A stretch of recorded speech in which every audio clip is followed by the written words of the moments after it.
নমস্কার বন্ধুরা, রিমি পুতুলের রান্নাঘরে স্বাগত। আজকে আমি এনেছি একটা ডিমের রেসিপি। সেটা মাংসের স্বাদকেও হার মানাবে। মাঝে মাঝে মনে হয় একটু মাছ মাংস থেকে অন্যরকম একটু কিছু খাই, সেই রকমই আজকে রেসিপি হলো ডিমের একটি রেসিপি। তার জন্যে প্রথমে আমি 4টে ডিম নিয়েছি, কাঁচা ডিম। এই ডিমগুলো একটা গ্লাসের মধ্যে নিয়ে নেব ফাটিয়ে।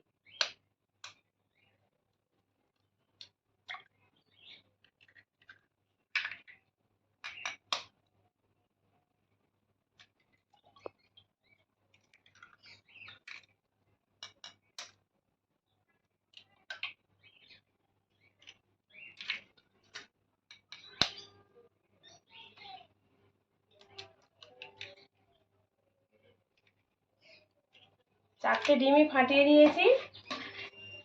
এবারে এর মধ্যে দিয়ে দিচ্ছি নুন,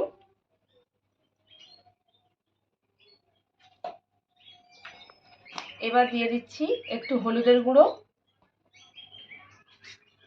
আর দিয়ে দেবো এর মধ্যে একটু গোলমরিচের গুঁড়ো, আর দিয়ে দেবো কয়েকটা লঙ্কা কুচি।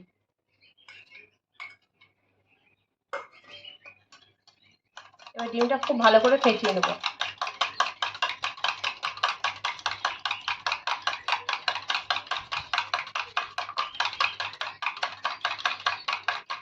ডিমটা ফেটিয়ে নিয়েছি। আর এখানে আমি একটা টিফিন বক্স নিয়েছি। টিফিন বক্সে আগে থেকেই আমি একটু সাদা তেল দিয়ে রেখেছিলাম। তেলটা খুব ভালো করে মাখিয়ে নেব।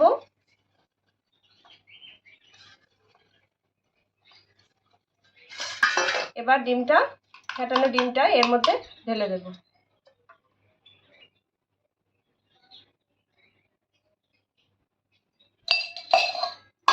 এবার এভাবে ঢাকনা চাপা দিয়ে নিচ্ছি। এবার উনুনটা জ্বালিয়ে নেব। কড়াইতে জল দিয়েছিলাম, জলটাও ফুটে উঠেছে। একটা স্ট্যান্ড দিয়ে দিয়েছি। এবার টিফিন বক্সটা এইভাবে বসিয়ে দিলাম। বসিয়ে দিয়ে একটা ঢাকনা চাপা দিচ্ছি। এইভাবে ভাপে 15 থেকে 20 মিনিট ডিমটা সিদ্ধ হবে। 15 মিনিট হয়ে গেছে।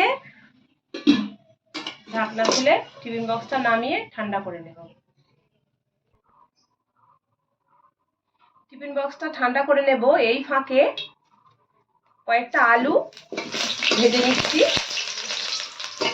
কড়াইতে সর্ষের তেল দিয়েছিলাম।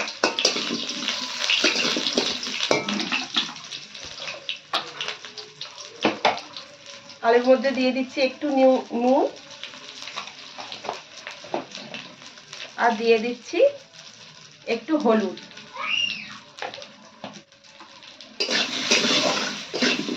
আলুটা ঢাকা দিয়ে দিয়ে খুব ভালো করে ভেজে নেব। আলুগুলো ভাজা হয়ে গেছে, এগুলোকে এবার তুলে নিচ্ছি।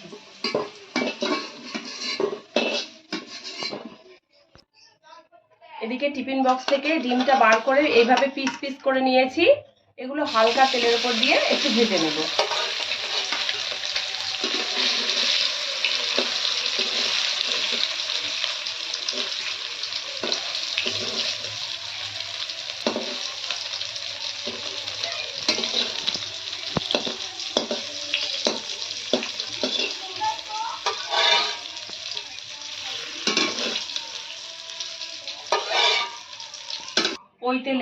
ওই কড়াইতেই একটু সর্ষের তেল গরম করতে দিয়েছিলাম। তেলটা গরম হয়ে গেছে। দিয়ে দিচ্ছি গোটা জিরে, দিয়ে দিচ্ছি গোটা গরম মশলা ফোড়নে। এবার এর মধ্যে দিয়ে দিচ্ছি দুটো মিডিয়াম সাইজের পেঁয়াজ বাটা।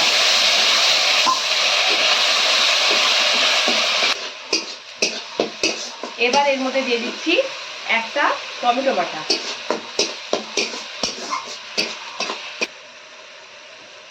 টমেটো আর পেঁয়াজ বাটা কষিয়ে নেওয়ার পর এবারে এর মধ্যে দিয়ে দিচ্ছি রসুন বাটা, আর দিয়ে দিচ্ছি আদা বাটা। মশলাটা দিয়ে আরো কিছুক্ষণ কষিয়ে নেব। মশলাটা কিছুক্ষণ কষিয়ে নেওয়ার পর এবার দিয়ে দিচ্ছি এর মধ্যে 3টে কাঁচা লঙ্কা চেরা, দিয়ে দিচ্ছি হলুদের গুঁড়ো, দিয়ে দিচ্ছি ধনের গুঁড়ো, দিয়ে দিচ্ছি জিরের গুঁড়ো আর স্বাদ মতো নুন। এবার দিয়ে দিচ্ছি লঙ্কার গুঁড়ো।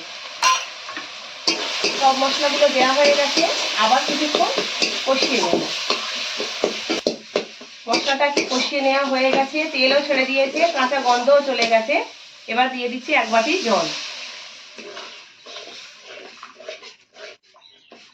গ্রেভিটা ফুটে উঠেছে, এবার ভেজে রাখা আলুগুলো দিয়ে দেব।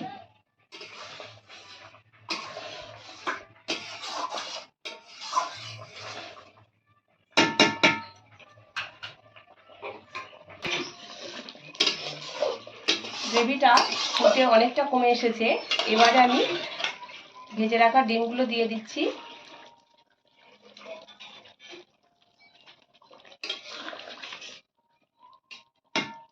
আর উপর থেকে একটু গরম মশলা ছড়িয়ে দেব।